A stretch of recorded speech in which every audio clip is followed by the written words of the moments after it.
Welcome to our second hour here on World Crisis Radio, and I'm just looking at my supermarket tabloid, my favorite supermarket tabloid, The Globe, and here we have on the front page the cover story, bombshell new evidence, Obama was not born in the U.S., presidency is illegal, no birth certificate, government official tells all, and inside here we get the story from Timothy Adams, former official of the government of the state of Hawaii, and the story is, he says, I had direct access to the Social Security database, the national crime computer, the state driver's license information, international passport information, basically just about anything you can imagine to get someone's identity.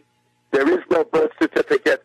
I was informed by my boss that we did not have Obama's birth record, and we've got this fake certification of live birth, which is labeled a forgery. So I'd like to get a comment on this from the person who was most responsible for raising this issue, and that's Phil Berg of Philadelphia, who has been leading the charge since August of 2008. So if Phil is with me, welcome, Phil. My pleasure to be on with you. Yeah, there's just more and more evidence, concrete evidence, that Obama is an imposter, a phony, a fraud, the biggest hoax against the United States of America in over 234 years. And it's outrageous that the national media still won't pick up the story. It's outrageous that the members of Congress are violating their duty and their responsibility, because their oath is also to uphold the Constitution. And I don't know. One of these days, someone's going to break loose on this. I don't know what more evidence we need out there. It's just totally outrageous. And Obama continues his merry path of trying to destroy this country, sending us. He has done more damage to this country in the past year and a half than any other president in our history, according in my belief. I'm not sure if you can, I think, agree with me on that. But it's just outrageous. James Buchanan, although much of that came at the end. With who? Well, it's just outrageous what he's done in such a short period of time. Now there's more and more people are realizing that Obamacare does not fulfill the requirements, meet the requirements that they said it would. It's aside from being unconstitutional, which is major, all the many attributes of the bill which they thought were there are not there. And it's costing companies money, and it's costing individuals. It's just outrageous what he has done, and he's on a path to destroy this country. And the best way, whether you are an individual with issues, whether you're a member of the Tea Party, whatever you are a member of, you must join my efforts, because when we can remove him because he's a usurper, everything he has passed will become void. Everything he's doing is voidable because he's an imposter. He's a fraud. This is outrageous what is going on. The economy is horrible, but he'll tell you how they've created jobs. They haven't created any. I think they've lost like 7 million jobs or something like that.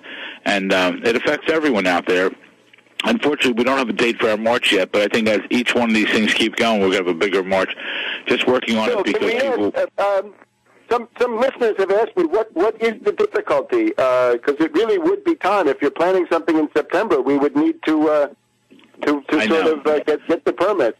Well, I'm working on that. Hopefully by next week we'll have it. Held up because other people were helping me, and I mentioned Gary last week who had some surgery. He was helping me with this, and he's still in the hospital intensive care. So I'm doing certain things myself at this point. Hopefully by next week we'll have a firm date so we can spread the word and get people in tune, to look at the end of the summer when their vacations are ending and school's beginning to come to Washington for the largest march ever, to hopefully put pressure on Obama, and hopefully the national media will cover it if we have the largest march in Washington, D.C. history. And I think we must. I think the American public is getting tired of Obama at this point, but we have to get the message out there. Don't be tired of him just because of what he's doing. Be outraged because of what he's doing, because he knows that he was not born here, and this is a big fraud. I'm not sure if George Soros is behind it. Whoever's behind it, it's fraud.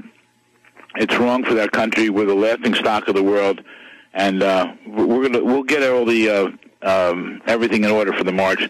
I'm going to work on that diligently next week, and we need to then spread the word. You might want to think about October, so you'd have some impact on the congressional election, or late September, because you really need a couple of months for this kind of. I think about 2 months lead time would be minimum. Right. Yeah. Well, that's a consideration we're giving it to right now. So we're working on that, and then we need everyone out there continue to watch our website. Sorry, we've been down a little bit, not a lot of new information, but ObamaCrimes.com, ObamaCrimes.com is the place to go, the place to find out correct information. And I think that more and more people, we're right now calling it, unless we change the name of it, the Obama birth certificate eligibility Obamacare March. Now, eligibility, again, is the critical issue here. Even if he was born in Hawaii, which he wasn't, he would have lost his citizenship when his parents divorced, his mother remarried, and he went to Indonesia, where he was adopted or acknowledged by his stepfather, and we have the records indicating there his name is Barry Sotoro. And we believe that he came back to the United States without going through immigration. Also, there's no evidence that he ever legally changed his name, so therefore his name is Barry Sotoro. And therefore, every time he assigned his name as Barack Hussein Obama, it's a fraud. It's a phony, just like he is. So we have to, that's the message to people we have to get out there, because, and as I mentioned to you before, the great example is Haiti. Children being adopted from Haiti sever all relationships from Haiti and take on the family's name here in the United States. Well, same thing. When Obama went to Indonesia, he would have severed all relationships with the United States, and he would have taken on the family name, which he did, Barry Sotoro. So the overwhelming evidence, along with this Tim Adams breakthrough, which is significant, he reported several weeks ago. It's now on the front page, like you mentioned, of Globe magazine. And these are hard facts. These are facts that they can't dispute. Tim Adams has been acknowledged that he did work. The Hawaiian officials acknowledged that he did work there. We have more and more evidence here that Obama was foreign-born. That's the only thing they have produced is a newspaper announcement and 2 papers saying he was born, and also this phony documentation, certification of live birth, which has been disproven by experts already. Many times, and I'll say it again here, Obama, if I'm wrong, show us the documentation that you're natural born, and I'll go away. Webster, he can't do it.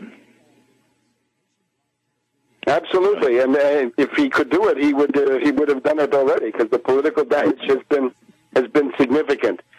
Well, we really look forward to that, and the quicker we get a concrete date, the more we can focus our efforts on it, because there's a broad spectrum of people, right? There's a whole series of ideological positions that can easily unite around this one rather simple thing. If you care about the Constitution, you have to care about this. If you care about having a president who's blackmailable by Wall Street so that he aborts the financial regulation bill and gives the fat cats at Goldman Sachs everything they want, then that's another reason to be concerned. And a lot of us are really worried about this lame duck session that's looking really, really ugly.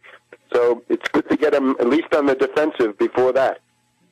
Absolutely, and we have to really have people together on this, and if we can put a pressure on, and then we could, you're right, the closer we get to November elections, we can really put the pressure on the Congress to get on to Obama, if not force everyone out of office, and that can be done.